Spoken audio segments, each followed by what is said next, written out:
अध्यक्ष महोदय, अंतिम आठवडा प्रस्तावावर अरे आवाड ओ आवाडजी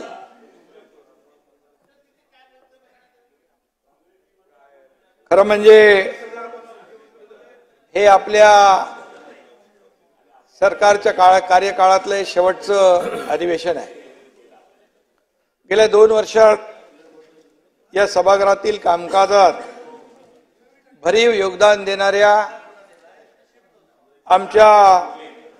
माझ्या सर्व सहकाऱ्यांचं आणि विरोधी पक्षातल्या सदस्यांचं मी सुरुवातीलाच मनापासून अभिनंदन करतो।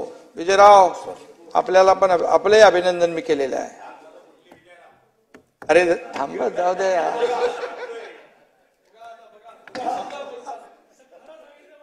आभार जरी व्यक्त करत असलो तर या निरोपाचा नाही तर निर्धाराचा आणि निश्चयाचा हा आजचा दिवस आहे, संवाद आहे। आज 14व्या विधानसभेतील अंतिम आठवडा प्रस्तावाला उत्तर देताना मला आनंदही आहे आणि समाधान आहे। आमच्या सरकारनं 2 वर्षाचा कार्यकाळ यशस्वीपणे पूर्ण केला। गेल्या 2 वर्षात आम्ही खऱ्या अर्थाने लोककल्याणाच्या योजना राबवल्या आणि विकासाला गती दिली, हे देखील मी या ठिकाणी आपल्याला सांगू इच्छितो। हे सरकार सर्वसामान्य जनतेचं आहे। विजयराव, जाऊ दे ना, काय बघता तिकडे? काय जो होगा हो गया। अभी कैसा है, लोकसभा के बाद विधानसभा में पलटी होने वाला है, इसलिए इसकी शुरुआत है। आज शुरुआत है, शुरुआत या आज विजयराव जोरदार आपण बॅटिंग केली, त्याबद्दल अरे मित्र म्हणून तुमचं मी अभिनंदन करतो। कारण 2-3 दिवसापासून तुमची तब्येत खराब होती। आज जोश आणि जोर एकदम आपल्यामध्ये दिसला आणि त्यामुळे आमच्या लोकांना सांगितलं त्यांना मध्ये मध्ये डिस्टर्ब करू नका, त्यांना बोलू द्या। कारण नाना भाऊ बस काय, अरे नाना भाऊ तुम्ही मगाशी काय म्हणालात, मी साधा भोळा माणूस आहे, मी असा छक्के पंजेवाला नाहीये। नाना भाऊ करतो ते मनापासून, नाना भाऊ पूर्ण करेक्ट कार्यक्रम करतो, मग काय सोडत नाही एकदम। 2 वर्षापूर्वी केला की नाही, त्याला कारणीभूत कोण आहे? नाना भाऊ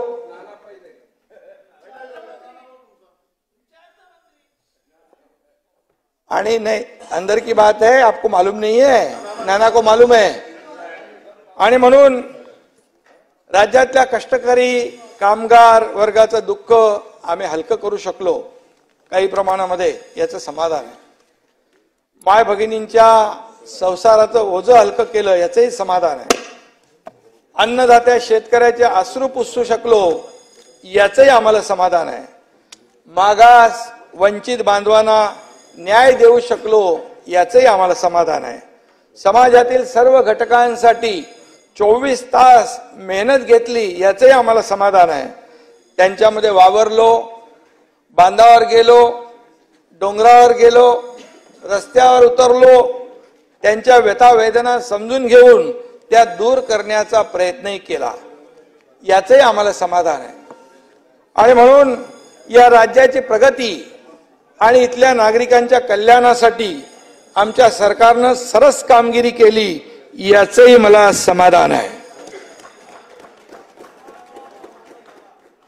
महाराष्ट्र राज्याचं आराध्य दैवत छत्रपती शिवाजी महाराजांचा आदर्श, महामानव डॉक्टर बाबासाहेब आंबेडकरांचं संविधान आणि हिंदू हृदय सम्राट बाळासाहेब ठाकरे यांच्या भाई वो तो आने वाले थे, ये शुरुआत है, आगे आगे देखो क्या होता है क्या। आणि बाळासाहेब धर्मवीर आनंदीगे साहेब यांच्या आशीर्वादामुळे या राज्याचा मी मुख्यमंत्री होऊ शकलो। आणि अभिनंदन तुमचे.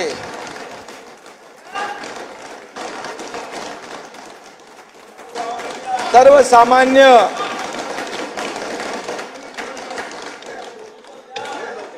अरे जरा आनंद व्यक्त करताय झालं.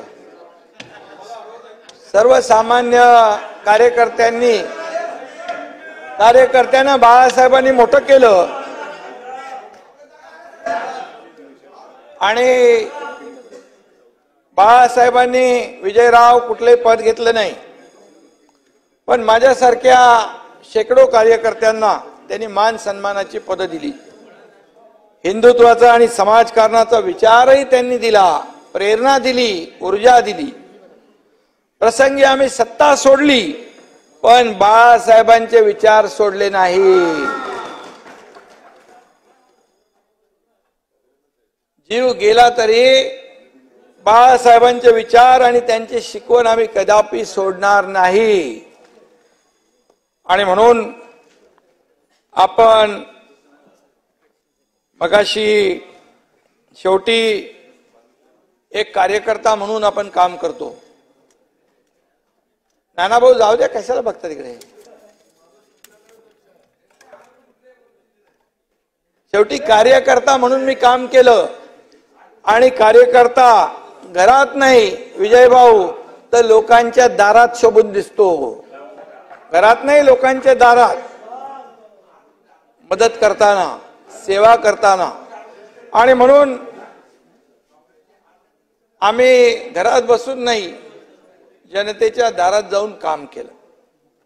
आपल्याला माहित आहे आम्ही फील्डवर काम करणारे लोक आहेत, रस्त्यावर उतरून काम करणारे लोक आहेत, लोकांमध्ये मिसळून त्यांचं ऐकून घेऊन काम करणारे लोक आहोत. जरी मी मुख्यमंत्री म्हणून असलो तरी सुद्धा मी कालही नानाभाऊ कार्यकर्ता म्हणून काम करत होतो, आजही कार्यकर्ता म्हणून करतोय, उद्याही कार्यकर्ता म्हणून काम करणार. आणि खरं म्हणजे हे राज्य सर्व आघाड्यांवर देशात पहिल्या नंबरवर कसं येईल यासाठीच आमचा विचार होता. मी ज्यावेळी शपथ घेतली आम्ही दोघांनी, तेव्हापासून सरकार पडणार अशी बोंब आपण सुरू केली. तारीख पे तारीख, तारीख पे तारीख, तारीख पे तारीख. पण सरकार पडणार अशी भविष्यवाणी वर्तवणारेच तोंडघशी पडले आणि आज 2 वर्ष त्याला पूर्ण होत आहेत सरकारला. याचाही मला अभिमान आहे. आणि म्हणून या मातीत घट्ट पाय रोवून जनतेचे प्रश्न सोडवले, जनतेच्या हिताचे निर्णय घेतले आणि आपल्या आरोपांना आम्ही कामाने उत्तर दिलं. आपल्यावर घेऊ नका तुम्ही. आम्ही कधी व्यक्तिगत फायद्याचा विचार केला नाही, कुटुंबाच्या लाभाचा विचार केला नाही. आम्ही माझं कुटुंब, माझी जबाबदारीच्या पलीकडे जाऊन काम केलं. हा महाराष्ट्र आमचं कुटुंब आहे आणि त्याच्यासाठी काम करायचं आम्ही ठरवलं. आणि म्हणूनच मायबाप जनता आज आशीर्वाद देते, पाठीशी आहे. येत्या विधानसभेच्या निवडणुकांमध्ये हे सिद्ध होईल. आज एक त्याची झलक आहे, हा ट्रेलर आहे, पिक्चर विधानसभेत आपल्याला दिसेल. मी या ठिकाणी मगाशी मला संत तुकारामांचा एक अभंग नानाभाऊ इथे सांगा, छोटा आहे 2 ओळींचा. टिळा टोपी घालूनी माळा म्हणती आम्ही साधू विजयराव, दया धर्म चित्ती नाही ते जाणावे भोंदू. आता कुणासाठी लागू होईल ते तुम्हाला ना जनतेविषयी दया, ना जनतेच्या भल्याची चाड. भोंदूगिरी करणाऱ्यांना जनता वेळेवर त्यांची जागा दाखवून देईल हेही आपल्याला कळेल. मी या ठिकाणी एवढंच सांगतो, जयंतराव आपण मगाशी एक कविता म्हटली, ज्ञानपीठ विजेते. जयंतराव काय तिकडे एवढं गेलं की ते आता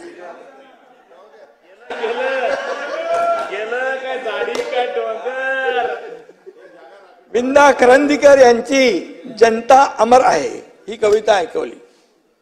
जयंतराव, ही कविता तुमच्या काळातली आहे आणि मला वाटतं आपल्या सरकारसाठी होती. विंदा आज असते तर त्यांनी आमच्या सरकारच्या कामगिरीवर अशी कविता केली असती. जनतेच्या पोटात सुखाचा घास आहे, जनतेच्या डोळ्यात महायुतीची आस आहे, जनतेच्या डोळ्यात लाडकी बहीण आहे, मोफत शिक्षण घेणारी कन्या आहे, जनतेच्या डोळ्यात सुखी शेतकरी आहे, कष्टकरी सामान्यांना आज खरा न्याय आहे. चाणाक्ष आहे जनता, सुज्ञ आहे, समजदार आहे आणि खऱ्या खोट्याची जाण आहे. आणि म्हणून येणाऱ्या पुढच्या काळात महायुतीच्या कामाला तिचं जनतेचं मतदान होणार आहे. त्याचबरोबर इकडे विजयराव मगाशी फार एकदम जोरात होते, त्यांचा गैरसमज झाला. नेहरूंचा उल्लेख म्हणाले केला. मी तुम्हाला एवढंच सांगतो, मी तेव्हा म्हणालो की नेहरूजी अतिशय द्रष्टा नेता म्हणून उल्लेख केला, विजनवाला असं. त्यांनी अटल सेतूचं स्वप्न पाहिलं होतं त्या काळात असं म्हणालो मी. त्यांचं स्वप्न आम्ही पूर्ण केलं असं म्हणालो, पण त्यांचं स्वप्न त्यांनी पाहिलं. जयंतरावचं स्वप्न होतं, जयंतरावने सांगितलं होतं खरंच झालं तर मी तुमच्यासोबत होय गाडीमधून येणार म्हणून. हा, अजून आले नाही तुम्ही. पण विजयराव त्यांच्या स्वप्नाचा काँग्रेसने चुराडा केला, माती केली. आम्ही ते स्वप्न पूर्ण केल्यामुळे तुमचा खऱ्या अर्थाने नाकारतेपणा समोर आला, याचा राग तुम्हाला भले म्हणजे आला असावा. आणि त्याचबरोबर आरक्षणाच्या बाबतीमध्ये मी बोलतो नंतर. आरक्षणावर निर्णय आम्ही घेणारच आहोत. तुम्हाला संसदीय कार्यप्रणाली प्रमाणे आणि घेतलं आम्ही 10% आरक्षण दिले मराठा समाजाला. ओबीसी समाजाला धक्का न लावता 10% दिलेले आहे. आता ते मी पुढे आणखी बोलतो ते डिटेलमध्ये काय कोण कोर्टात गेले ते. पण संसदीय कार्यप्रणाली प्रमाणे आम्ही विरोधकांचंही मनोगत जाणून घेणं, त्यांचं मत जाणून घेणं, कारण आपण वेगवेगळ्या वेळे वेगवेगळी भूमिका घेता. मराठा समाजाला आरक्षण मिळालं पाहिजे म्हणता, मग ओबीसी मधून मिळालं पाहिजे का वेगळं मिळालं पाहिजे. या सगळ्या मिटिंगला बैठकीला आपण आला नाहीत. आणि खरं म्हणजे आम्ही परंपरा पाळणारे आहोत म्हणून आपल्याला बैठकीला बोलवलं. अरे मला तर त्या दिवशी बाळासाहेब थोरात भेटले, मला म्हणाले बाबांना पत्र द्या. त्यांनी लेखी पत्र दिलं, लगेच बाबांनाही पत्र आम्ही दिलं आणि आम्ही आपली वाट बघत बसलो तिकडे. नंतर कुठून काय तुम्हाला मेसेज आला, कुठून फोन आला कोणाचा, सगळे गायब. टांगा पलटी घोडे फरार.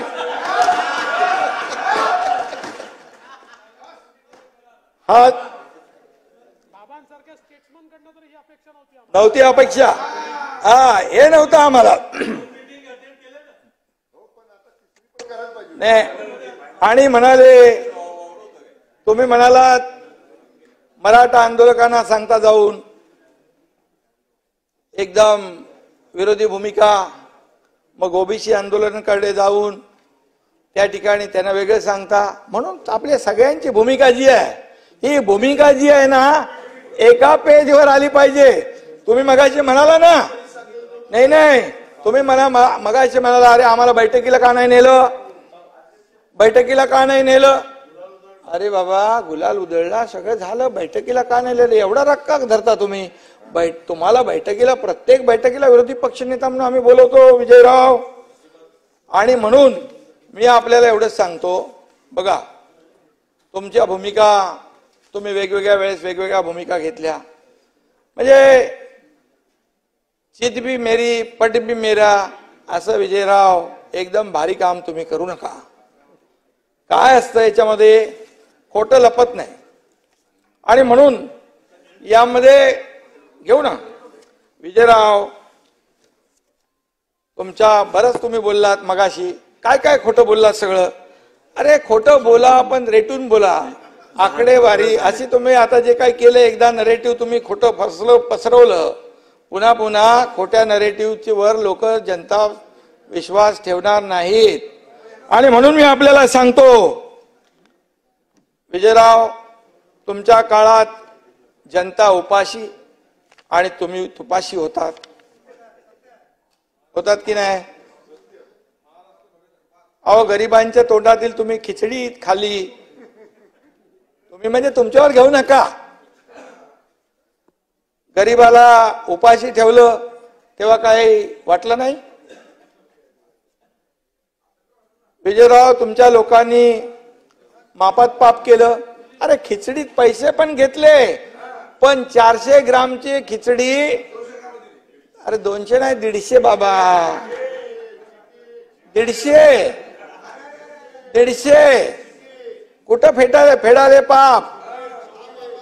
आणि म्हणून अरे बाबा, मगाशी काही लोक म्हणाले काय लाडकी बहीणचं योजना आणली.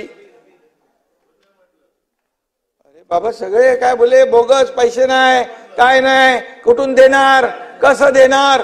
अरे जेव्हा तुम्ही म्हणालात हे देणार कुठून, हे चुनावी जमलंय. अरे कर्ज केलं म्हणाला 1 लाख रुपये कोटी. अरे आम्ही कर्ज काढतोय कुणासाठी, गोरगरिबांसाठी, आमच्या बहिणींसाठी, आमच्या भावांसाठी, आमच्या शेतकऱ्यांसाठी. हे तर तुमच्यावर लागू आहे ना. आणि म्हणून आम्ही आमच्या बहिणींसाठी लाडकी बहीण योजना आणली. तुम्ही गेल्या अनेक वर्षात सरकारमध्ये होतात, कधी सुचलं नाही आपल्याला.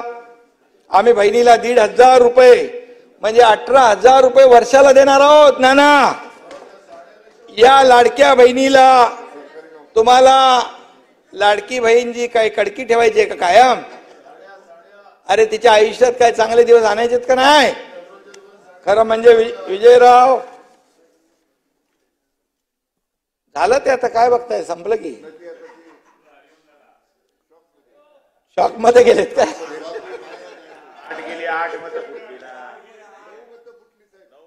विजयराव जी, विजयराव नाना भाऊ जी बहीण बांधते राखी, तिला का ठेवायचे दुःखी, हे पण जाहीर करा. विजयराव, तुम्ही इथे लाडक्या बहिणीच्या योजनेवर टीका केली, पैसे कुठून आणणार, लाख कोटी कर्ज काढलं. पण एक मला सांगा, टीका केली आणि कुठून पैसे देणार.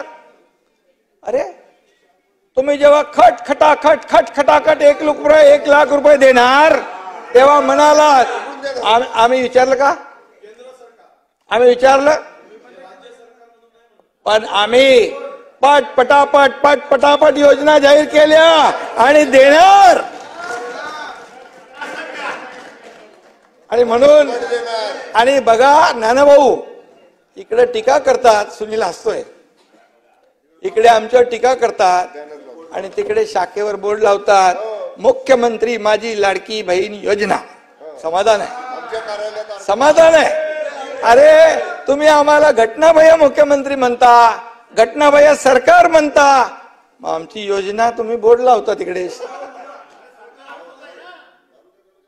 तालुक्यात बोर्ड चांगला आहे, चांगला आहे. अरे तुमच्या इथं मुख्यमंत्र्याचा फोटो लावा ना. अरे मुख्यमंत्र्याचा फोटो लावायची तेवढी दानत नाही, योजना घ्यायची. पण ज्या मुख्यमंत्र्यांनी योजना केली त्याचा फोटो काढून टाकला तिकडून. आपण पण तुमच्या नेत्यांचे फोटो लावता ना तुम्ही.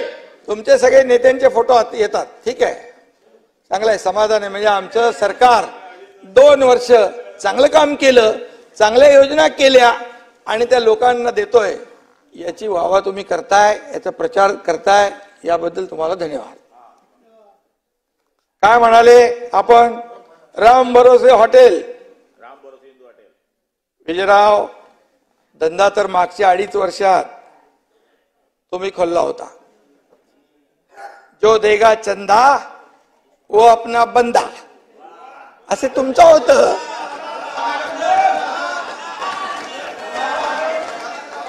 असं 2.5 वर्षात यापूर्वी होतं. पण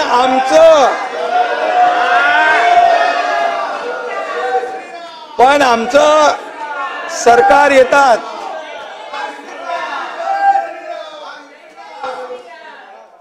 पण आमचं विजयराव सरकार सत्तेवर येताच या एकनाथ शिंदेने तुमचे सर्व केले धंदे बंद.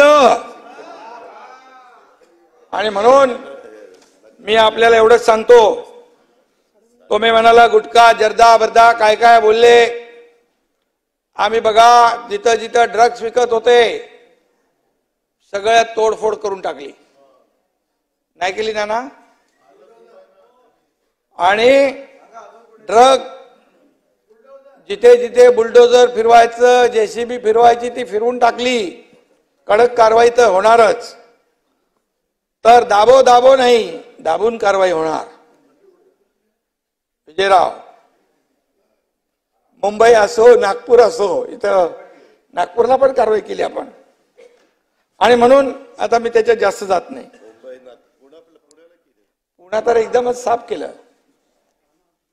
ठाणे, पुणे, सगळं महाराष्ट्रामध्ये जिथे जिथे ड्रग्स विकले जातात, जिथं जिथं पब मध्ये उशिरापर्यंत हॉटेल चालतात, जिथं जिथं अनैतिक धंदे चालतात, हे सगळं आम्ही तोडून टाकलं. आणि जे पूर्ण संपेपर्यंत ही कारवाई आम्ही सुरू ठेवणार. विजयराव, नाना भाऊंनी मगाशी काय म्हणाले, ते कुठलं ते रस्त्याचं डीबीटी, युबीटी पेक्षा डीबीटी चांगली आहे ना? आपल्या वाचायचं ते कुठे? डीबीटी मध्ये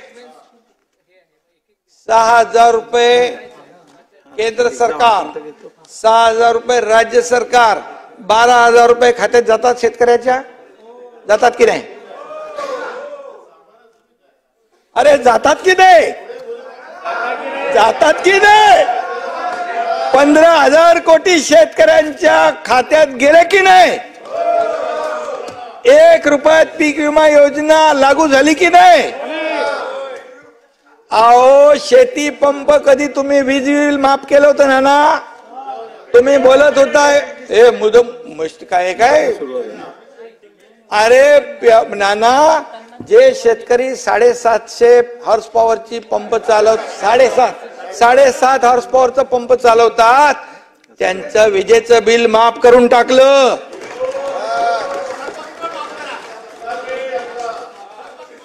अरे थकबाकी, अरे बाबा आम्ही देणारे आहोत रे, घेणारे नाही. त्यामुळे ती थकबाकी कोण वसूल करतोय? पुढेच आम्ही देतोय. इधर लेना बैंक नहीं, देना बैंक, लेना बैंक उधर है.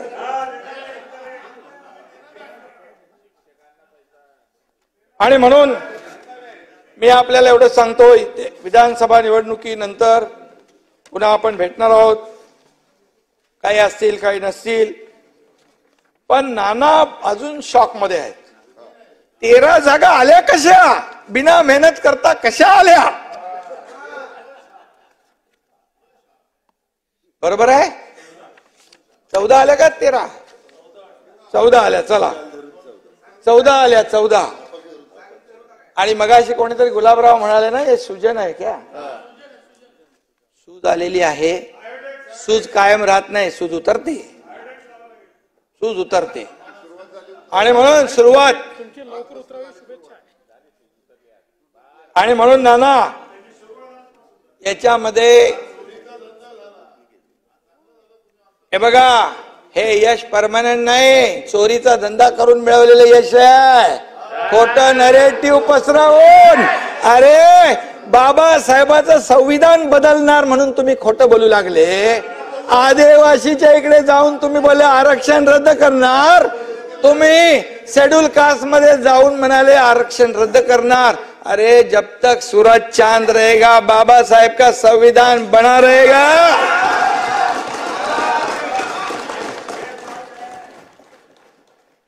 अरे मोदी साहेबांनी संविधान, अरे तुम्ही बाबासाहेबांच्या बद्दल बोलता. अरे काँग्रेसनी बाबासाहेबांना कोणी पराभूत केला?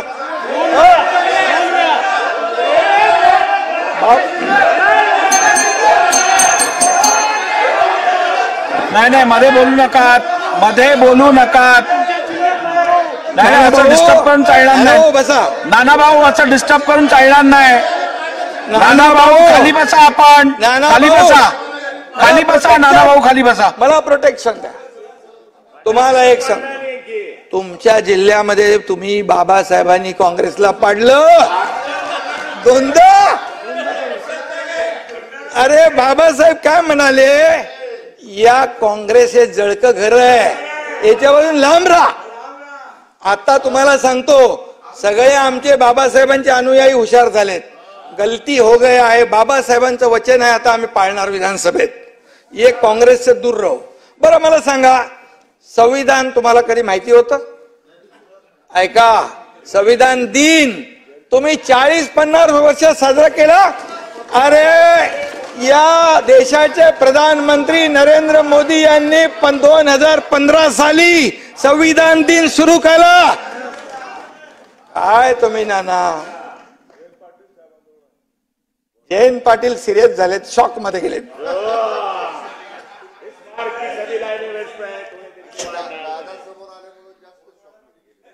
आणि तुम्ही लोकांना भीती दाखवून जिंकलात, परंतु पुन्हा अशी भीती तुमची जी आहे ती काय कामाला येणार नाही. नाना भाऊ, मी तुम्हाला सांगतो, काँग्रेस हा देशाचा भूतकाळ होता. देशात एनडीए आणि महाराष्ट्रात महायुती हेच देशाचं आणि राज्याचं भविष्य आहे, हे लक्षात ठेवा. आणि म्हणून जे उज्ज्वल भविष्य, कारण जनता आमच्या सोबत आहे. आणि म्हणून जे काय आम्ही केलं ते जनतेसमोर आहे. तुम्ही कितीही काही केलं तरी सुद्धा, बरं मी एक सांगतो, विजयराव झालं तुमचं बघा भाषण, मी आहे ना किती लक्षपूर्वक ऐकत होतो मगाशी, आणि जयंतरावांचं पण ऐकलं मी, आणि नाना भाऊचं पण ऐकलं. मला सांगा, तुम्ही मागच्या पण मला वाटतं मी कुठल्या तरी ह्याच्यात बोललो, सगळे पेढे वाटत होते. बोले पेढे कसले वाटताय? मोदीजी प्रधानमंत्री तिसऱ्यांदा झाले म्हणून पेढे वाटताय, की तुम्ही तिसऱ्यांदा हरले म्हणून पेढे वाटताय? अरे अनिल देशमुख जी, 405 जाऊ दे, जिंकले ना, प्रधानमंत्री तर बनले की नाही? अरे जो जीता वही सिकंदर, हे सगळे लोक एकत्र आला तरी सुद्धा तुम्ही मोदींना हरवू शकला का? मोदीजींच्या बद्दल मी एकच सांगतो बघा, आणि आपल्याला मी सांगतो, ऐका. अरे बाबा, एक मिनिट, तुम्ही एक मिनिट. 44 पहिल्या वेळेत 44 आले, 2014 नाही ते जाऊ दे ना, नाही 44 आले, नंतर आले 50, नंतर तिसऱ्यांदा आले 99. 100 पण नाही पार केले तुम्ही. काय परिस्थिती आहे? आणि तुम्ही पेढे वाटू लागलात. आनंद आहे, ठीक आहे, चांगला आहे. मोदीजी प्रधानमंत्री झाले, या राज्याला पाठबळ मिळेल. अमित भाई आहेत, त्यांचा भक्कम पाठिंबा आम्हाला मिळतोय.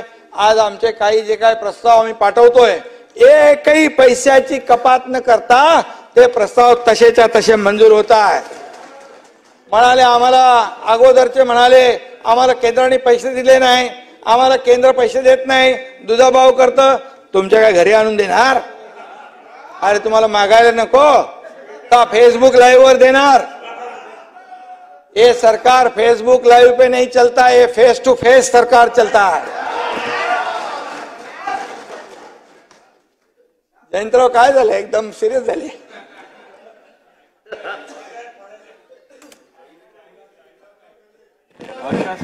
तुम्ही सुरू केलं ना. बघा काय सगळ्यात आनंद काय आहे तुम्हाला, आज अजितदादा जिंकले, आनंद आहे की नाही? आहे, मानलं पाहिजे की नाही? लोकशाहीमध्ये मांडायची आहेत ना फक्त.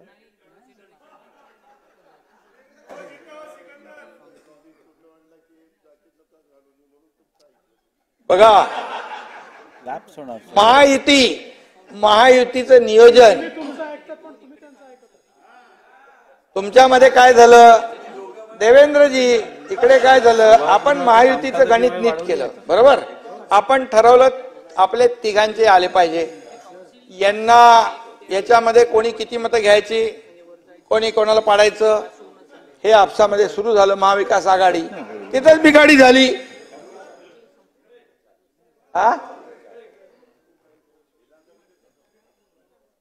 अरे आता काय आहे, आता लाडकी बहीण, ही आपली लाडका भाऊ, आता लाडका भाऊ योजना काढा म्हणाला कोणीतरी.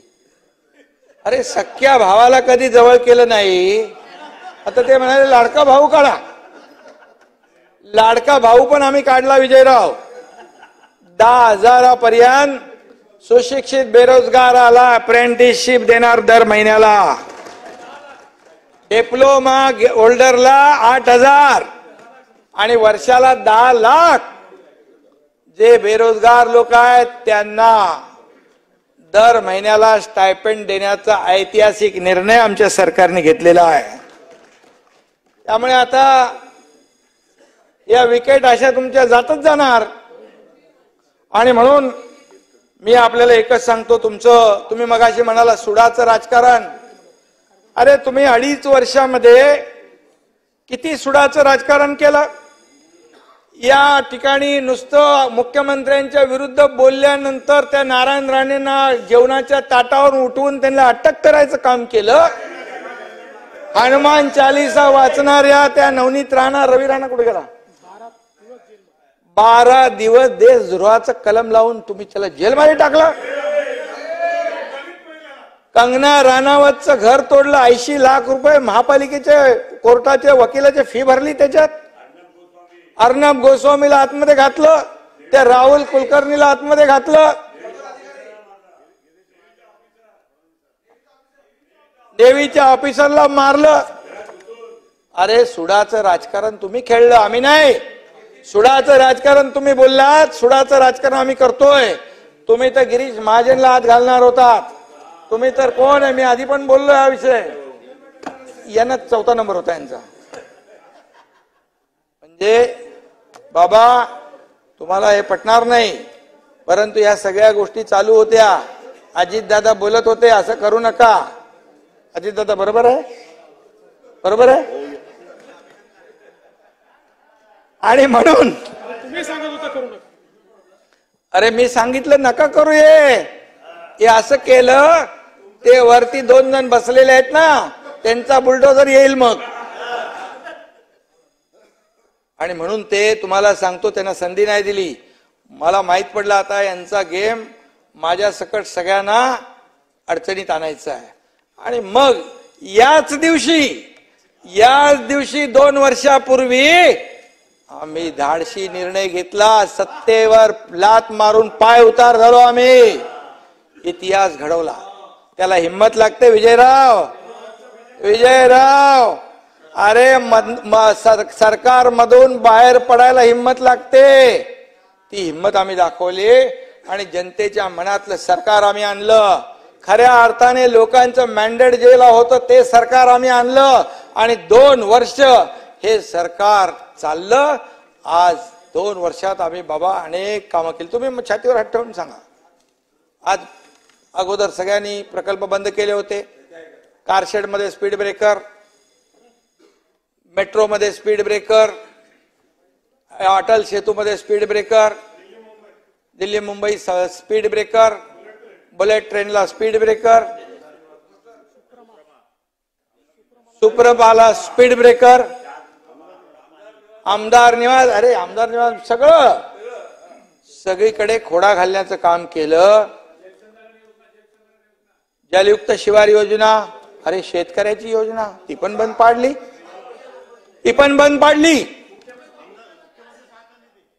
मुख्यमंत्री सहायता निधी फक्त 2.5 वर्षात 2.5 कोटी रुपये, पण या एकनाथ शिंदेने 280 कोटी रुपये दिले गरीबाला. रस्त्यावर पण, गाडीत पण, ऑफिस मध्ये पण, घरी पण मुख्यमंत्री सहायता निधीचे अर्ज आल्यावर फटाफट पेन निघतो, लगेच सही होते. तिकडे सुनील काय होतं, पेनच नव्हता. आणि म्हणून मी आपल्याला एवढंच सांगतो की कुठलीही दुर्घटना असू द्या, बघा मी एक, तुम्ही मगाशी म्हणालात नाना भाऊ, हा माणूस साधा भोळा आहे, आणि खरं आहे. मी माझ्याकडे नाही ते सगळे शक्य, म्हणजे मी जिथं आपत्ती येते, पूर येतो, महापूर येतो, इरशाळवाडीची घटना येते, तिथे पोचतो एकनाथ शिंदे.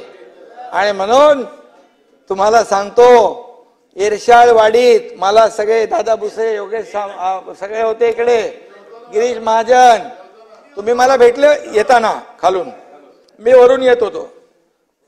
नाना भाऊ, मी सांगतो तुम्हाला वस्तुस्थिती, मी का गेलो, मला सगळे माझे सहकारी सांगत होते तुम्ही हे रिस्क घेऊ नका, पण मी सांगतो तुम्हाला, तिथं सायकल जायची पण जागा आहे का, गाडीचा विषय वेगळाच आहे. असं आपण डोंगर चढले, तिथं काही प्रमाणात मला बोलले चला आपण जाऊ पार करून, पण 2-3 टेकड्या गेल्यानंतर माझ्या डोळ्यासमोर पण काजवे चमकू लागले. आणि हे गिरीश भाऊ बोलतोय, अरे माझ्यावर खूप रागवले ते, परंतु मी गेलो का, तिथं वरती एनडीआरएफचे लोक काम करत होते, तिथे एनडीआरएफचे लोक काम करत होते. बाबा, तिथली परिस्थिती आपण जर पाहिली, धुकं होतं, पाऊस होता, वारा होता, आणि एकीकडे ते मलबा हटवायचं काम चालू होतं, दुसरीकडे खड्डे खोदत होती दुसरी टीम, त्या डेड बॉडी गाडण्यासाठी. अशा परिस्थितीमध्ये मी तिथे गेलो. त्या दरडग्रस्त जे होते, ज्यांचा मृत्यू झाला, त्यांच्या नातेवाईकांना मी भेटलो. त्या एनडीआरएफच्या लोकांना वाटलं, रे मुख्यमंत्री आपला आला, एक मॉरल सपोर्टची आवश्यकता असते, पण मी तिथे जीवाची म्हणजे काय फिकीर केली नाही. आणि अशा तुम्ही होते, तुम्ही पण आले, आणि म्हणून हे घरात बसून काम करून राज्य चालवता येत नाही, हे तर पवार साहेबांनी सांगितलंय, त्यांच्या पुस्तकात लिहिलंय. हा, इरशाळवाडीतली घरं कंप्लीट तयार झाली, आणि त्याचं ते बघा कशी का केलेली आहेत, चांगली केलेली आहेत आपण. आणि म्हणून या ठिकाणी मी आपल्याला एवढंच सांगेन की गर्दी असते, कार्यकर्ते येतात, त्यांना भेटतो, सगळ्या गोष्टी आहेत. सर्वसामान्य शेतकरी कुटुंबातला मी असल्यामुळे मला शेतकऱ्यांची दुःख माहित आहे, जाणीव आहे. आणि म्हणून आम्ही एनडीआरएफचे नियम बदलून टाकले, दुप्पट केलं, 2 हेक्टरचे 3 हेक्टर केले. सततच्या पावसाचं नुकसान मिळत नव्हतं, तेही देऊ लागलो. गोगलगाईचा कारभार अगोदर होता, गोगलगाईने नुकसान केलेले तेही आम्ही भरून दिलं. 8,500चे 13,500 केले. आमचा मंत्री, आपण पोचतो लवकर कुठं पण. आणि म्हणून, आणि खरं म्हणजे नाना भाऊ, मी नेहमी सांगतो की मी स्वतःला सीएम कधी समजत नाही, मी स्वतःला कॉमन मॅन समजतो. सीएम म्हणजे कॉमन मॅन हे मी समजतो. कारण शेवटी डोक्यामध्ये ती हवा गेल्यानंतर रस्त्यावरचा कार्यकर्ता, जमिनीवरचा कार्यकर्ता हवेत चालू लागतो. आणि म्हणून गर्दीची गर्दी हेच माझं टॉनिक आहे. गर्दीची मला कधीच ॲलर्जी नव्हती, परंतु काही लोकांना जरा जरी गर्दी झाली की लगेच सर्दी होते, असे काही लोक आहेत. आणि म्हणून या ठिकाणी मी आपल्याला सांगेन, मुख्यमंत्री माझी लाडकी बहीण योजना वर्षाला 18,000 रुपयांचा माहेरचा आहेर आम्ही त्यांना देतोय. मुख्यमंत्री अन्नपूर्णा योजना, 3 मोफत गॅस सिलेंडर, महिलांना 50% तिकिटामध्ये सवलत, ज्येष्ठांना मोफत एसटी बाबा,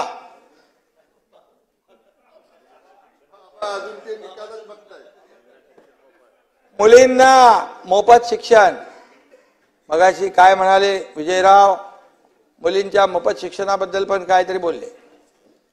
एक दिवस रात्री 12:30 वाजता मला फोन आला की एका मुलीने आत्महत्या केली आहे. का तर जे 50% सरकार पैसे भरत होते आणि 50% पालक, त्या 50% पालक देखील त्याची कॅपॅसिटी नव्हती भरण्याची क्षमता, म्हणून त्या मुलीने आत्महत्या केली. त्याच दिवशी आम्ही ठरवलं की मुलींना 100% मोफत शिक्षण देण्याचा आणि निर्णय घेतला. मोफत विजेचं मी मगाशी सांगितलेलं आहे. आणि म्हणून महात्मा ज्योतिबा फुले, तानाजीराव 1.5 लाख रुपयावरून ती योजना 5 लाखावर आम्ही नेली. दवाखाना, बाळासाहेब ठाकरे दवाखाना आपल्या दारी, तो आम्ही केला.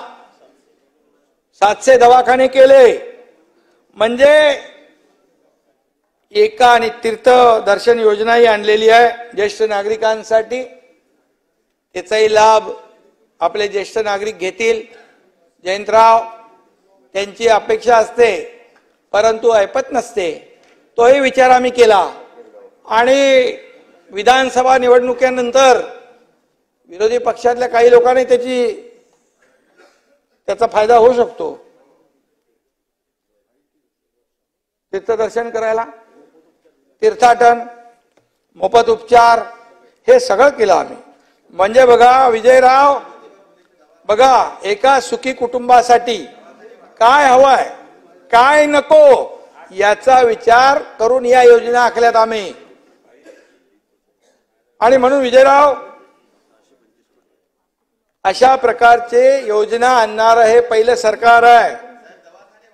दवाखाने वाढवू ना आपण, बिलकुल वाढवू, दवाखाने वाढवू. कारण नाही बिलकुल वाढवणार. आणि सगळ्यांचा इलाज आम्ही करू, पूर्ण सगळ्यांचा उपचार. आता काय हे सगळे योजना केल्या ना राजेशजी, या योजना केल्यानंतर काही लोकांना पोटदुखी होईल, मळमळ होईल, त्रास होईल, त्यांचा मोफत इलाज त्या बाळासाहेब ठाकरे आपल्या दवाखान्यामध्ये होईल मोफत. आणि म्हणून काही लोक नेहमी आरोप, टीका, अधिवेशन झालं की पायऱ्यांवर एक दिवस पण असा गेला नाही की सरकारला शिव्या दिल्या नाही, सरकारच्या विरोधात बोलले नाही. शिव्या शाप कायम आम्ही ऐकत असतो, परंतु आम्ही नेहमी म्हटलं की शिव्या शाप आणि आरोपाला उत्तर आम्ही आरोपातून देणार नाही, आरोपाला आम्ही कामातून उत्तर देऊ. आणि म्हणून ती कामं या राज्यभरामध्ये सुरू आहेत. विकास आणि कल्याण, म्हणजे एकीकडे विकास चालू आहे, बंद पडलेले प्रकल्प आम्ही सुरू केले, आणि दुसरीकडे लोक कल्याणकारी योजना या ठिकाणी सर्वसामान्य लोकांसाठी आम्ही केल्या. कधी विचार तरी केला होता तुम्ही? तुम्हाला पण हे अनपेक्षित होतं? हा एवढा मोठा निर्णय सरकार घेईल असं तुम्हाला वाटलंच नव्हतं. एकदम तुम्ही लोकसभेच्या त्या आनंदामध्ये मग्न होते. आणि काय त्याला म्हणतो आपण, आणि जेव्हा या योजना आम्ही घोषित केल्या त्यावेळेस मात्र तुमच्या सगळ्यांचे चेहरे देखील बघण्यासारखे होते. आणि त्या योजनांचा लाभ आपल्या देखील मतदारसंघातल्या लोकांना मिळेल. आमच्याकडे दुजाभाव नाही, आमच्याकडे भेदभाव नाही, आम्ही सर्वांना पुढे घेऊन जाणार आहे. आज मी एकच सांगतो आपल्याला, विजयराव त्या दिवशी म्हणाले आपण वर्ल्ड कप जिंकला T20चा, किती अभिमान वाटला आपल्याला. अरे या चौपाटीवर लाखो लोक आले, भीती वाटली काय होईल याच्यामध्ये. पोलिसांनी योग्य नियोजन केलं, पोलिसांनी सगळं एकही कुठलाही इन्सिडेंट न होता एवढी लाखोंची गर्दी त्या ठिकाणी कंट्रोल केली. मुंबईकरांचं स्पिरिट आपण पाहिलं आणि खेळाडूंचं स्पिरिट आपण पाहिलं. आणि यामध्ये खरं म्हणजे त्यांचं जेवढं अभिनंदन करावं तेवढं थोडं आहे. आपला एक गौरव आहे देशाचा. आणि त्यांना आम्ही विधानसभेमध्ये आणलं, त्यांचा गौरव केला. 11 कोटी रुपये काय हो, 11 कोटी रुपये, 11 कोटी रुपये त्यांना आपण त्या टीमला देण्याचा निर्णय घेतला. लगेच तुम्ही म्हणालात 11 कोटी रुपये सरकार देते. अरे आपल्याला अभिमान पाहिजे. ती टीम T20 आपल्या इंडियन टीम, भारतीय टीम जिंकली, याचं तुम्हाला काय दुःख आहे? तुम्हाला आनंद नाही? अरे विजयराव, तुमच्याकडून ही अपेक्षा नव्हती. बघा ऐका, तुम्ही सांगतो तुम्हाला, त्याच्यामध्ये काय गुजरातची बस आली. अरे काय कद्रूपणा, गुजरात काय देशात नाही आणि टीम काय देशाची टीम होती. आपल्याला गुजरातची हळद चालते ना गुजरातची. आणि म्हणून अरे बाबा ते बघा तुम्ही नंतर, पण गुजरातची बस चालत नाही.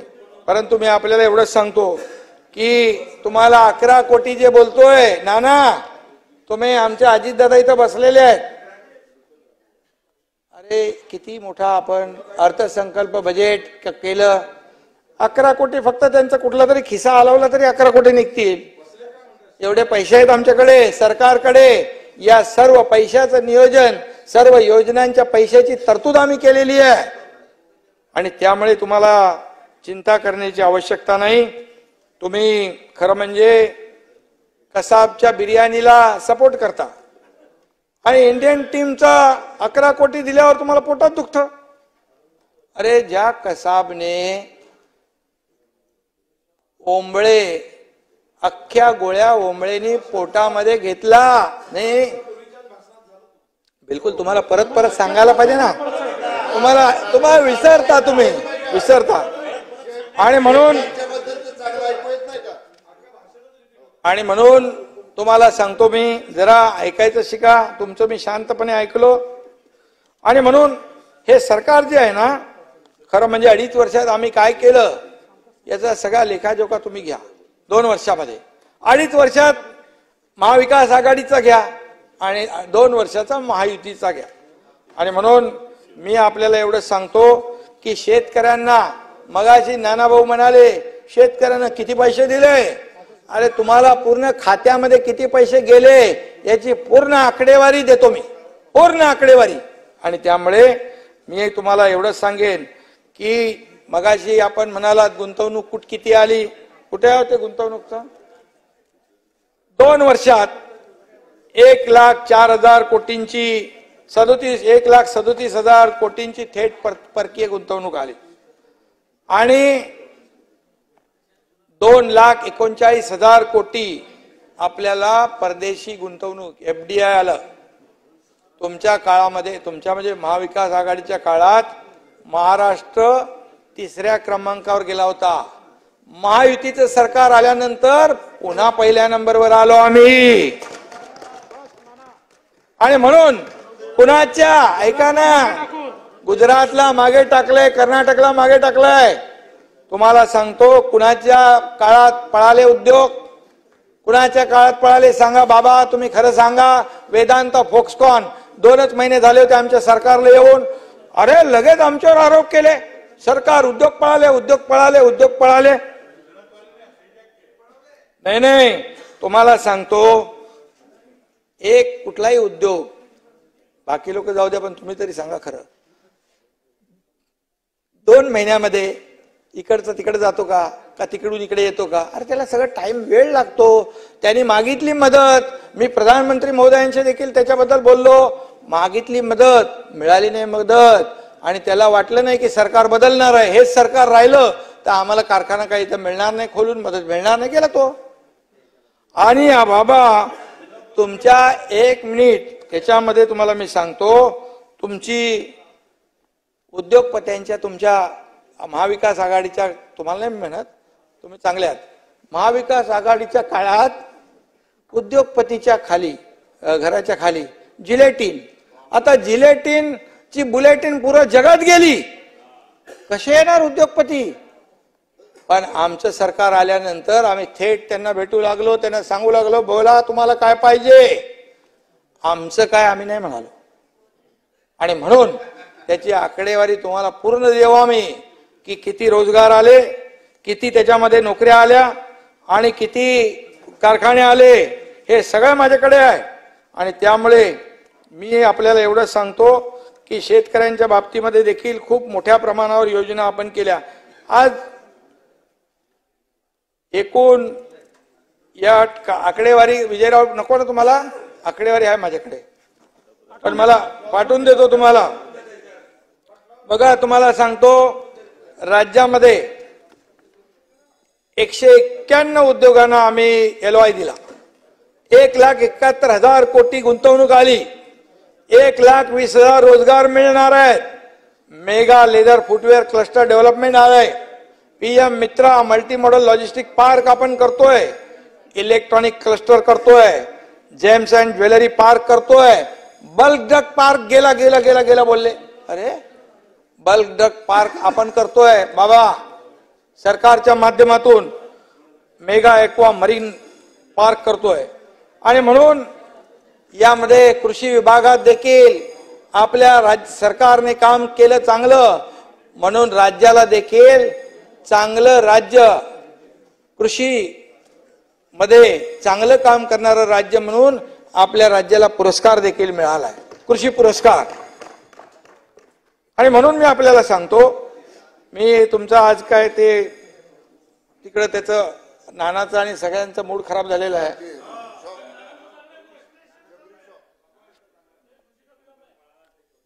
जबरी शॉक लागलाय, ते जाऊ दे. आणि म्हणून सिंचनाचा अनुशेष आपल्याला सांगतो, विदर्भासाठी नाना वैनगंगा, नळगंगा, पैनगंगा नदीजोड प्रकल्प, आणि ते तुम्ही बंद केलेलं ना, आपण चालू केलं. मराठवाडा वॉटर ग्रीड बंद केलेलं, ते आम्ही सुरू केलं पुन्हा. आता त्याच्यामध्ये अरे देणार आम्ही, हा देतोय ना. आणि म्हणून उद्धवजीला केली आणि आता पूर्ण झाली. त्याला बघा 88,575 कोटी खर्च येणार आहे, आणि त्याच्यामध्ये 62.57 TMC पाणी पुरवठा होणार आहे. आणि 6 जिल्ह्यामध्ये, विजयराव 6 जिल्ह्यात तुमच्याकडेच आहे ते, 7,85,000 अनुशेष होता, तो आपण 7,12,000 हेक्टर अनुशेष दूर होईल. आणि म्हणून अमरावती वाशिम जिल्ह्याचा अनुशेष दूर होईल.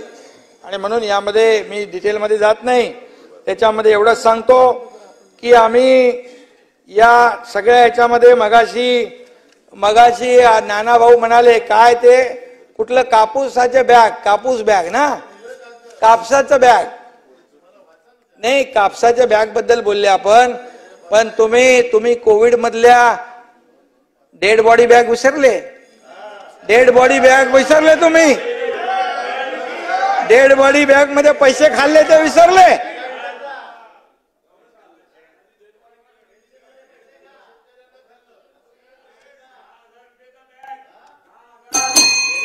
हा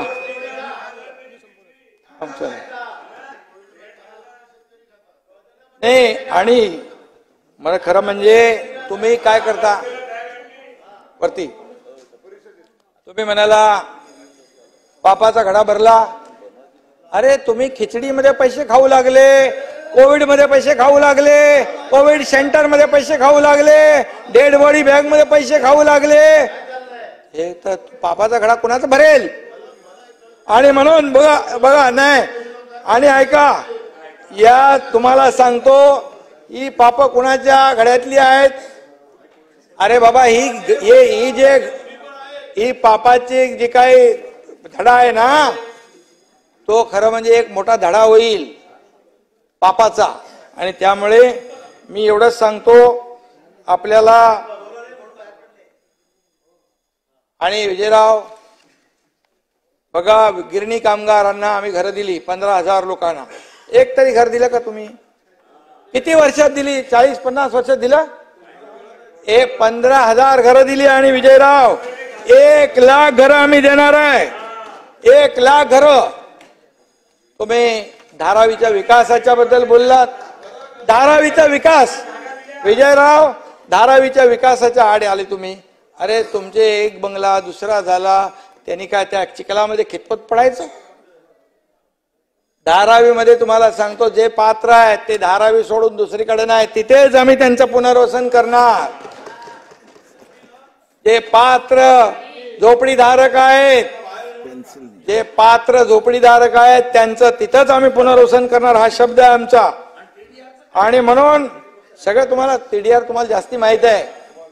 आणि म्हणून मी सांगतो, या झोपडपट्ट्या मुंबईमध्ये SRA प्रकल्प, धोकादायक इमारतींचे प्रकल्प रखडलेत. का रखडले? विजयराव, आम्ही आता एक निर्णय घेतलाय की त्यांना भाडं मिळत नाही, घरं खाली करून गेले ते बाहेर, त्यांचं काहीच राहिलेलं नाही, घर मिळेल की नाही याची शाश्वती नाही. म्हणून म्हाडा बरोबर MMRDA, MSRDC, शिडको, महाप्रीत, BMCच्या जागेत असलेले BMCचे प्लॉट, हे सगळं मिळून आपण सरकारच्या माध्यमातून याचा विकास करणार आहोत, पुनर्विकास. आणि या सर्व लोकांना भाडं देणार. मुंबईच्या बाहेर गेलेला मुंबईकर पुन्हा मुंबईमध्ये आणणार ना. काय मुंबईतला जो आहे ना, मुंबई तोडणार. मुंबईत इलेक्शन आलं, निवडणूक झालं, मुंबई तोडणार. पण मुंबईची वाट लागली. आज तुम्हाला मी सांगतो, हे सगळं प्रदूषित पाणी या समुद्रात सोडण्याचं काम इतके वर्ष कोणी केलं? आमच्या सरकारने आल्यानंतर 7 STPचा निर्णय घेतला. पूर्वीच्या लोकांनी 15 वर्षात 11 टेंडर काढले, पण एकही टेंडर मंजूर नाही झालं. कारण टेंडर साठी कोणी सरेंडर नाही झालं, म्हणून ते टेंडर काढलं नाही. आणि म्हणून माझं काय, हे आमच्याकडे नाही. आणि म्हणून पुढच्या हे STP झाल्यानंतर तुम्हाला समुद्राचं पाणी निळं क्षार दिसेल. का प्रदूषित केले एवढं वर्ष? आणि म्हणून नाना, तुम्ही माहिती घ्या, कॉन्क्रीटचे रस्ते का केले नाही? का खड्ड्यातून प्रवास घ्यायला? त्या खड्ड्यावर एका त्या मुलीने, काय तिचं नाव, मलिष्का, तिने गाणं केलं, तिला जेलमध्ये टाकलं. अरे सरकार आमचं आल्यानंतर पहिला निर्णय आम्ही घेतला की या खड्ड्यांमध्ये मुंबईकर प्रवास करणार नाही, खड्डे मुक्त मुंबई झाली पाहिजे, याच्यासाठी आम्ही निर्णय घेतलाय. मुंबईचं सुशोभीकरण चालू आहे. आज बघा, लाईट दिसतायत. मुंबई सारखी वाटली पाहिजे. फक्त आपला चमकून चालत नाही. अरे आपलं. आणि म्हणून मी आपल्याला सांगतो, त्यांच्या सगळ्या, नाना ऐका जरा, आता शेवट आहे ना, झालं का? आता परत झालं, आता लास्ट आहे ना आता आपलं अधिवेशन. आणि म्हणून मी सांगतो, स्लम मध्ये मुंबईकर इकडे आहेत. वरचं जे घर आहे, पहिल्या मजल्याचं घर, त्याच्यामध्ये पण गरजेपोटी आपण वरती राहायला जातो, कुटुंब वाढतं. आणि त्याचा देखील मोठा प्रश्न आहे. मुंबईमध्ये जसं क्लस्टर मध्ये सगळ्यांना घरं देतो, त्या बाबतीत तसंच देखील धोरण आणण्याचा आमचा विचार आहे. आणि त्या लोकांना देखील न्याय देण्याचा आमचा विचार आहे. त्याचबरोबर इथे महसूल मंत्री आहेत, जे आपले सोसायटी, जे बिल्डर पळून गेले, ते जे पुनर्विकास थांबला, कारण प्रीमियम 15% त्यांना परवडत नाही. आम्ही 5% आणला प्रीमियम. आता या सर्व पुनर्विकासाची कामं रखडलेली निघून जातील. फनेल झोन मध्ये पण असंच आहे. फनेल झोन मुळे तिकडे विकास होत नाही, त्याच्यावर देखील आपण उपाय काढलाय. वन टाइम येणे करण्याचा निर्णय आपण घेतलाय. या मुंबईतले सगळे पुनर्विकासाचे प्रकल्प जे आहेत, फनेल, योगेशजी, आपण निर्णय काय घेतोय? तुम्हाला हाईट रेस्ट्रिक्शन, समजा तुम्हाला 40 मजले बांधू शकता, पण त्या रेस्ट्रिक्शन मुळे 30च बांधता येतात तुम्हाला. मग कोणी डेव्हलपर येत नाही, ते विकासक येत नाही, सोसायटीत राहणाऱ्या लोकांना परवडत नाही, म्हणून त्यांना वरच्या 10 मजल्याचा TDR आपण देणार. आणि त्याच्यामध्ये त्यांना त्या पैशातून त्याचा पुनर्विकास होणार, त्यांना प्रॉफिट होणार नाही, परंतु त्यांच्या खिशातले पैसे जाणार नाही. हा निर्णय आपण घेतोय. मुंबईकरांसाठी हे निर्णय कायद्यामध्ये आम्ही बदल केले. हे जितेंद्र आव्हाड इकडे बसलेत, ते म्हाडाचे मंत्री होते, त्यांना विचारा. एकदा पण माझ्याकडे फाईल घेऊन यायचे, कधी विचारलं मी तुम्हाला, लगेच सही केली मी ताबडतोब. काय मुंबईकरांचा प्रश्न आहे, लगेच केलं.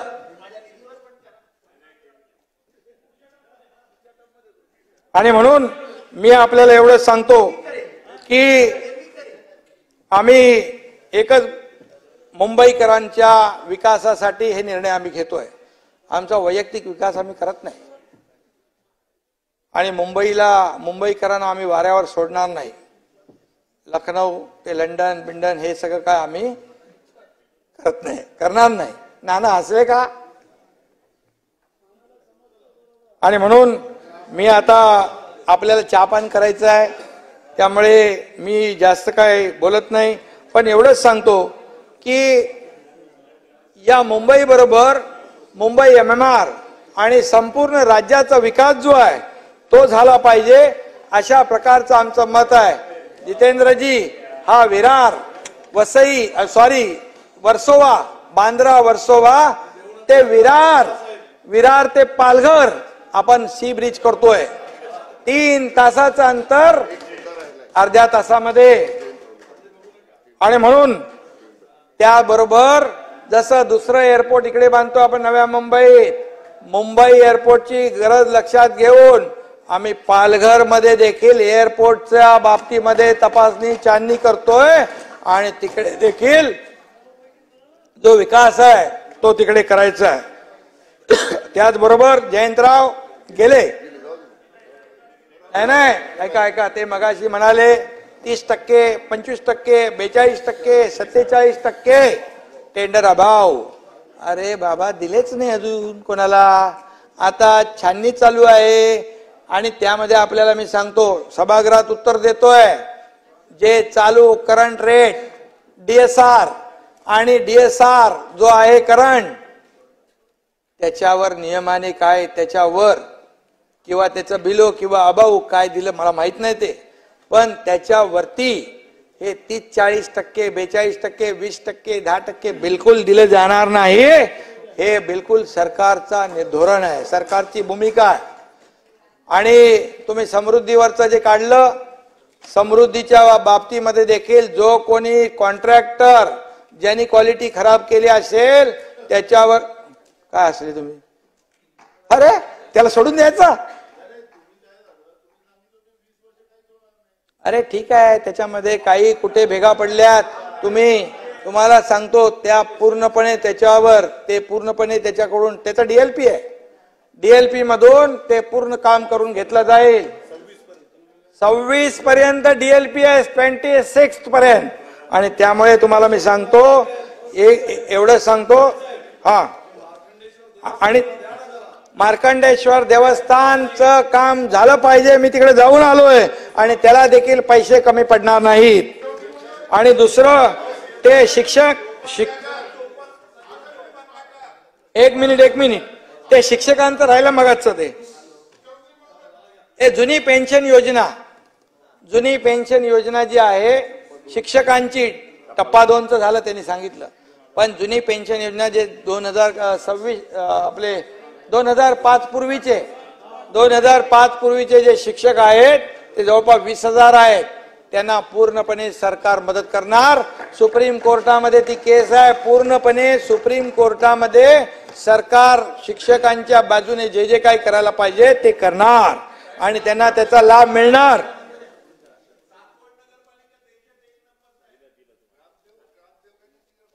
एक देतो तुम्हाला, थांबा ना. आणि सासवडला काय पाहिजे तुम्हाला, त्याच्या बाबतीमध्ये नगरविकास मंत्री म्हणून नक्की त्याचा सन्मान करेन आणि जे काय लागेल त्याला देईल.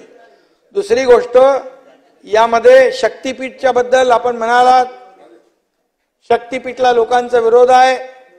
तुम्हाला सांगतो, कुठलाही प्रकल्प हे सरकार लोकांच्या विरोधात जाऊन जोर जबरदस्तीने करणार नाही. त्यांच्या संमतीने करू आणि त्यांच्या कन्सेंटनी सगळ्या गोष्टी होतील. त्यांच्या इच्छेविरुद्ध कुठलाही प्रकल्प आम्ही पुढे बाबा नेणार नाही. समृद्धीला देखील पूर्वी विरोध होता, पण नंतर त्यांनी ताबडतोब कन्सेंट दिले, पैसे घेतले आणि ते काम सुरू झालं. आणि त्याचबरोबर मी आपल्याला एवढंच सांगतो, ते तुमचं काहीतरी होतं ना, चंद्रपूर पुरातन माता महाकाली मंदिर या परिसराचा देखील विकास आराखडा शासनाला प्राप्त झालेला आहे आणि त्याला 250 कोटी एकदम लागत नाही आपल्याला. आणि त्या बाबतीत देखील आपण नक्की निर्णय घेऊ. बाकी छोटा छोटा विषय आहे ते नाही बोलत मी. आणि म्हणून तुमची चिठ्ठी कुठे गेली हो? आणि म्हणून तुमचं जे आहे त्याची नोंद घेतलेली मी वाचलंय. आणि म्हणून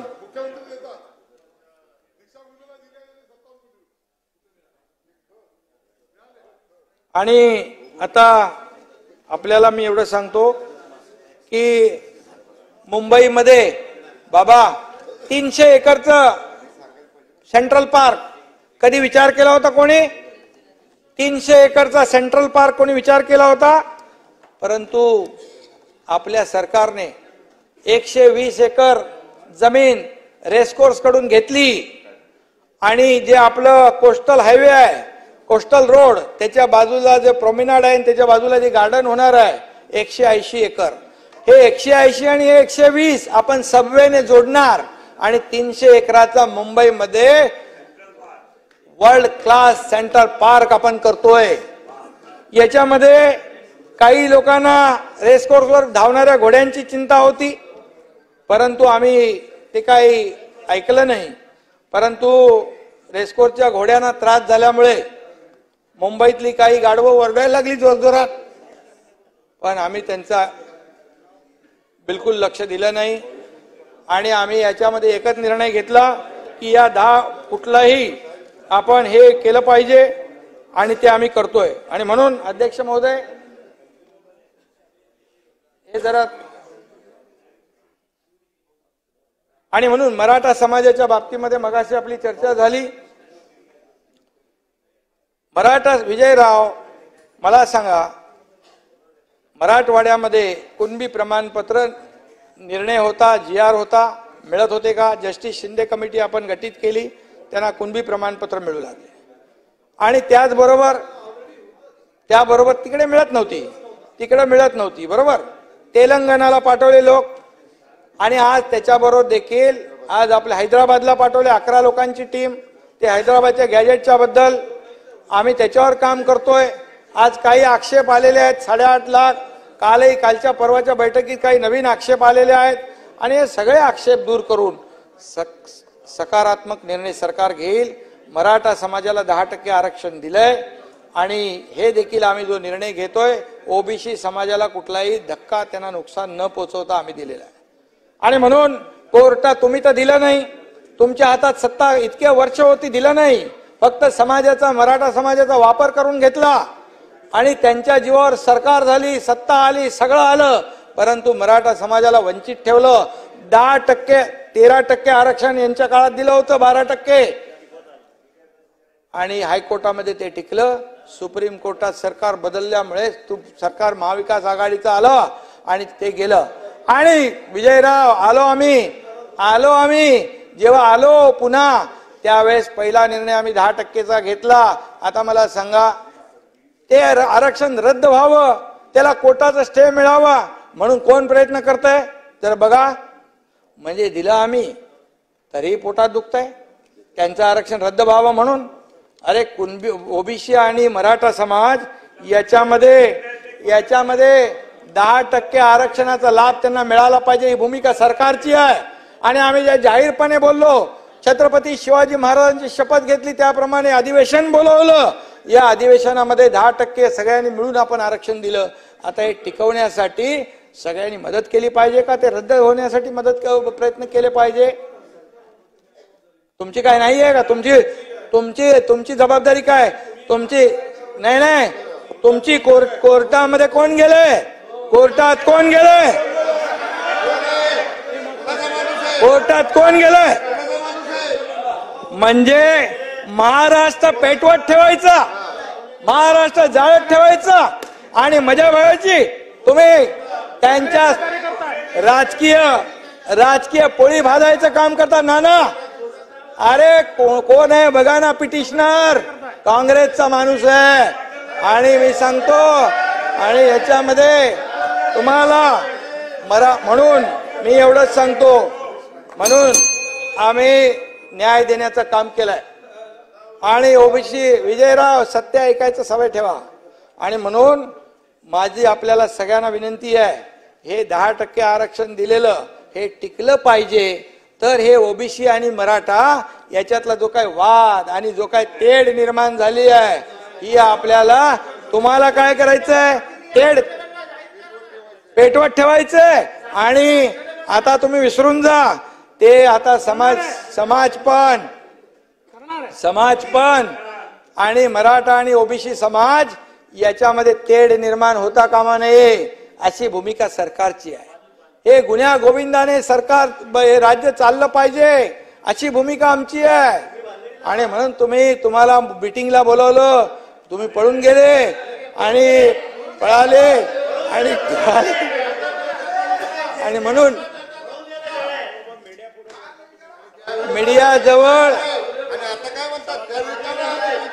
मीडियाजवळ वेगळी भूमिका, सरकारजवळ वेगळी भूमिका, मराठा समाजाजवळ वेगळी भूमिका, ओबीसी समोर वेगळी भूमिका. अरे दुटप्पीपणाची भूमिका सोडा, आणि यासोबत आपण सोबत या आणि आपण मिळून काम करू. आणि या मराठा समाजाला पण न्याय देऊ, ओबीसी समाजाला पण न्याय देऊ.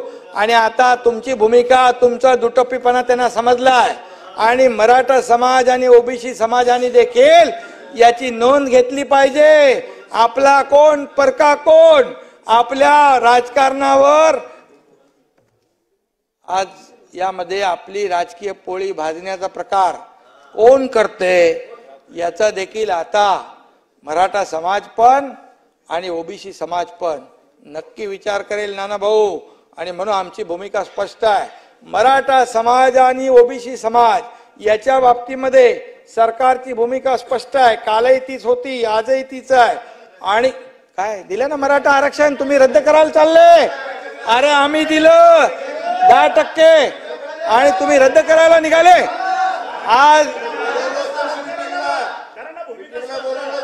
आज ज्या योजना आम्ही दिल्या नाना, नाही कंप्लीट, ते गेले. आणि म्हणून मी आपल्याला एवढं सांगतो की जो खूप मोठ्या प्रमाणावर आपण त्यांना हे दिलेलं आहे, सोयी दिलेल्या आहेत, सगळं दिलंय. आणि म्हणून मी आपल्याला एवढंच सांगेन, ज्या काही आम्ही निर्णय घेतले नाना, मुंबई महापालिकेच्या सफाई कामगारांच्या सेवा निवासस्थानाचा पुनर्विकास आम्ही करतोय. त्याचबरोबर त्यांच्या भत्त्यामध्ये 14,000च्या ऐवजी 20,000 रुपये वाढ केलेली आहे. 6 ते 7,000 त्यांना घर जे करतोय केलंय ते बोलतो.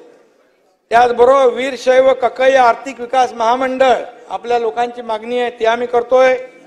महाराणा राजपूत समाजाचा महाराणा प्रताप आर्थिक विकास महामंडळ तेही आम्ही स्थापन करतोय.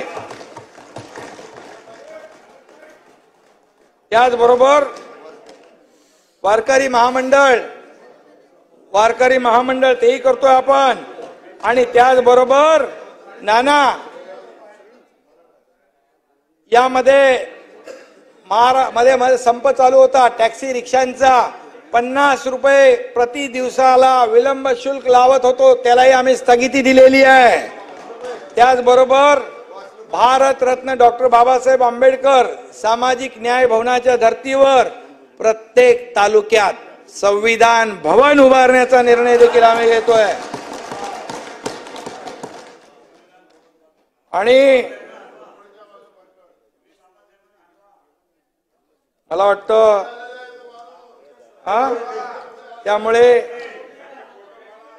त्यामुळे एकच सांगतो नाना, आता एक शेवट करतो, जे तुम्ही किती शिव्या शाप द्या, पण संत तुकारामाच्या ज्या ओव्या आहेत ते सांगून गेले. हे बस झालं, आता काय नको. ते सोन्याचा चमचा घेऊन ते झालंय आपलं. सोन्याचा चमचा घेऊन तोंड जन्मात आलो नाही, परंतु या राज्यातल्या जनतेचं आयुष्य सोन्यासारखं व्हावं हे आमचा प्रयत्न आहे. आणि म्हणून तुकारामांचं मी एक ओव्या वाचतो शेवटला जाता जाता. घासावा शब्द, नाना ऐका बाबा, घासावा शब्द, तासावा शब्द, बोलावे मोजक खमंग खमके, तोलावा शब्द बोलण्यापूर्वी. विजयराव, तुम्ही बोलता ना काय काय, तोलावा शब्द बोलण्यापूर्वी, बोलावे बरे, बोलावे खरे.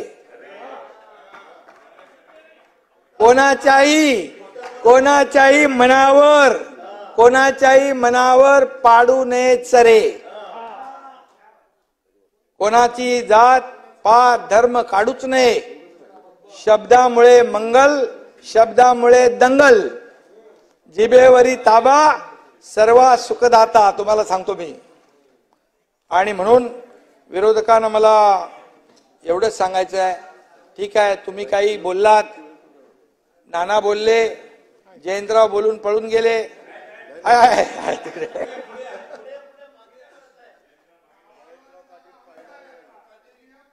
काय जयंतराव, तुम्ही इकडे समोर असल्याशिवाय मजा येत नाही. त्यामुळे आव्हाडांना घाई आहे त्यांची जागा घेण्याची. आणि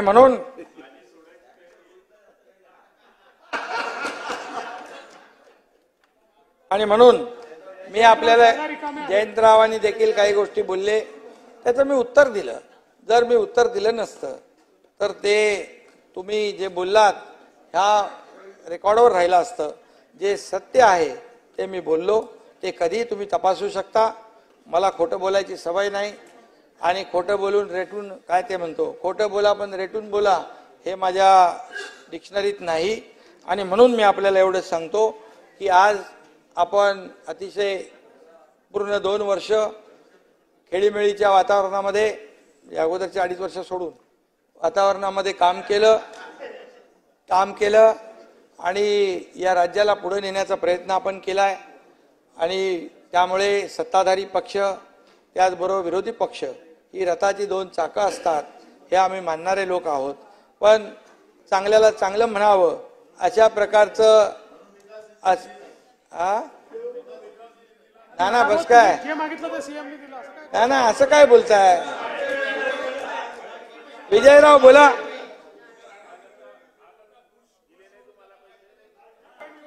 आणि म्हणून बघा सगळ्यां पुढच्या बजेटमध्ये सगळं देऊन टाकू तुम्हाला. आणि म्हणून पुढच्या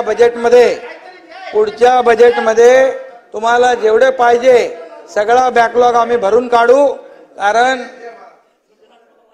तुम्ही तिकडेच बसणार आहात, आम्ही इकडेच बसणार आहोत. कारण लाडकी बहीण योजना, लाडका भाऊ योजना, शेतकऱ्या पंप बिल माफ योजना, अप्रेंटिसशिप योजना, हे गॅस, आता 3 गॅस सिलेंडर दिल्यामुळे विरोधक आपोआप गॅसवर आलेत. त्यामुळे आता जाऊ दे, मी जास्त बोलत नाही. पण आपल्याला एवढंच सांगतो की आपण जे काही सहकार्य केलं त्याबद्दल मी आपला आभारी आहे. मनापासून आपल्याला धन्यवाद देतो. मनापासून असंच काम आपण यापुढे देखील करूया. धन्यवाद. जय हिंद, जय महाराष्ट्र.